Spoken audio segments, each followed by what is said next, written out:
রহমানুর রাহিম। আসসালামু আলাইকুম। আমি মোহাম্মদ রকিবুল ইসলাম মানিক। আমি আজকে আমাদের প্রাণপ্রিয় দলের প্রাণপ্রিয় যে প্রবাদ প্রতিম যিনি ঘুমিয়ে আছেন দুজন, এখানে তাদের কবর জিয়ারত করতে এখানে এসেছি। ওনার জানাজার পরে আসলে আর আসা হয়নি, কারণ সেই সময় আসার মতো সুযোগ হয়ে ওঠেনি। বিভিন্ন রাজনৈতিক কাজের জন্য আমরা ব্যস্ত হয়ে পড়েছিলাম। তো আজকে আসলাম। এটা আমাদের শৈশবের স্মৃতি বিজড়িত জায়গা, আমার জন্ম এই এলাকায়। আজকে কচুয়ার সাবেক শিক্ষা প্রতিমন্ত্রী মিলন ভাই আসবেন এখানে। তো তার দলের অংশীদার হিসাবে, দলের কর্মী হিসাবে আমরা এখানে এসেছি। যদিও আমি ঢাকা 17 আসনে আমাদের পার্টির চেয়ারম্যানের হয়ে কাজ করেছি ওখানে। আর এখানে আমি মিলন ভাই ওখানেও কাজ করেছি। মিলন ভাই আমাদের স্কুলের বড় ভাই এবং আমাদের শ্রদ্ধেয় একজন প্রাক্তন শিক্ষা প্রতিমন্ত্রী। তার সাথেও আমরা এখানে কবর জিয়ারত করবো।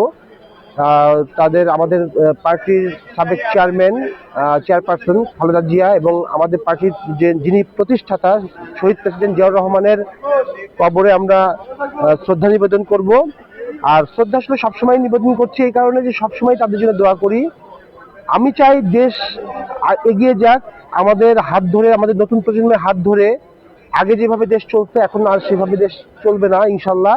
তো সেটা আমরা চাই। আমাদের কামনা হলো যে আমরা এখানে সামনে একটা সুন্দর ভবিষ্যৎ গড়ে তুলি, যাতে বিএনপির যে নতুন সরকার গঠিত হতে যাচ্ছে সেই সরকারকে আমরা সবাই সহযোগিতা করব।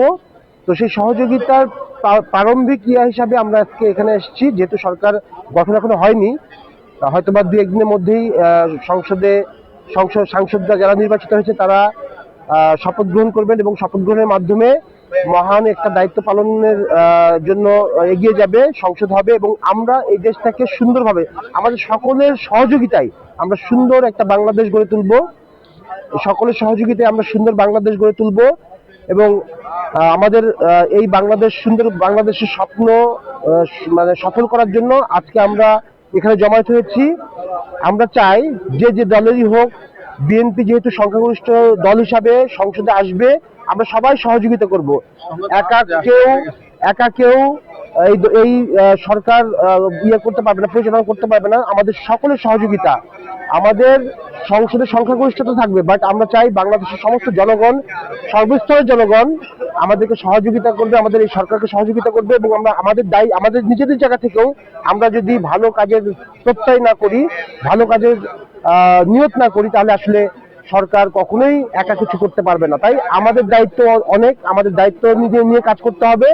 সবাইকে দেশ উন্নয়নের জন্য আগায় যেতে হবে। কি করলে ভালো হয়, কি করা উচিত, সবকিছু সেইভাবেই আমাদেরকে সহযোগিতা করা উচিত এবং আমরা ভালো হব। আমাদেরকে ভালো হতে হবে, তখন দেশটা ভালো হবে। আমি যদি নিজে ভালো না হই, আসলে দেশের উন্নয়ন হবে না। দেশের উন্নয়নের জন্য আমাদেরকে সঠিক নিয়মে, সৎ উপায়ে সবাইকে দুর্নীতির বিরুদ্ধে, মাদকের বিরুদ্ধে, শিক্ষা যাতে ভালোভাবে এগিয়ে যায় সেই জন্য আমাদের কাজ করতে হবে। প্রত্যেকটা মানুষের মূল্যবোধ, সুন্দর মূল্যবোধ তৈরি করতে হবে। সুন্দর মানসিকতা ছাড়া সুন্দর দেশ সম্ভব না।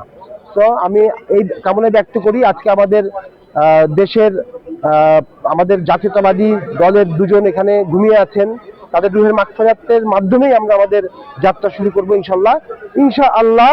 বিএনপি সুন্দর একটা দেশ আমাদের সামনে উপহার দিবে, আমি এই আশাই ব্যক্ত করে আমার বক্তব্য শেষ করছি। আমি মোহাম্মদ রকিবুল ইসলাম মানিক। আমি ঢাকা ক্যান্টে এবার আমাদের ঢাকা 17 আসনে আমি নির্বাচনের কাজে ছিলাম, আর আমি জাহাঙ্গীরনগর বিশ্ববিদ্যালয়ের ছাত্র দলের নেতা ছিলাম।